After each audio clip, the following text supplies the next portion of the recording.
روزے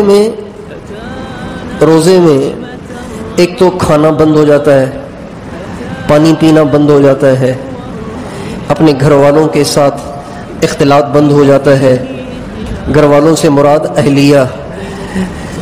یہ جو پابندیاں لگائی جاتی ہیں تو چونکہ اللہ تعالیٰ حکیم ہے اور حکیم کا کوئی کام حکمت سے خالی نہیں ہوتا، اس کے پیچھے ضرور کوئی حکمت ہوتی ہے، ضرور کوئی وجہ ہوتی ہے، ضرور اس کی کوئی علت ہوتی ہے، ضرور اس کا کچھ نفع ہوتا ہے جس کی وجہ سے حکیم کوئی کام کہتا ہے۔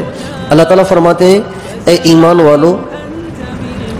والو تم پر روزوں کو فرض کر دیا گیا ہے، کتب علیکم الصیام، تمہارے اوپر روزوں کو فرض کر دیا گیا ہے، کما کتب علی الذین من قبلکم، اور یہ روزے صرف تم پر فرض نہیں ہوئے بلکہ تم سے پہلے بھی جتنے لوگ دنیا میں آئے ان سب پر بھی روزے فرض کیے گئے۔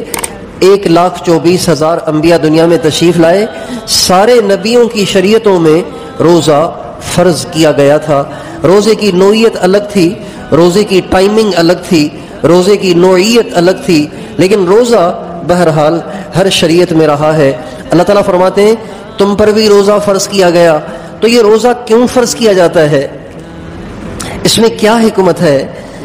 روٹی کھانا چھوڑ دو، پانی پینا چھوڑ دو، جو جائز چیزیں ہیں وہ بھی نہیں کھا سکتے، جو جائز مشروب ہیں وہ بھی نہیں پی سکتے، اپنی بیوی ہے اس کے پاس نہیں جا سکتے، تو یہ جائز چیزیں ہو کر بھی منع کرنے کی کیا وجہ ہے؟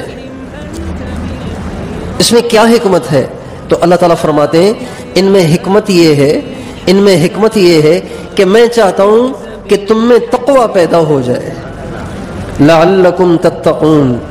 رمضان کے روزے تمہارے اوپر اس لیے لازم کیے گئے ہیں تاکہ تم متقی بن جاؤ، تاکہ تم میں تقوی پیدا ہو۔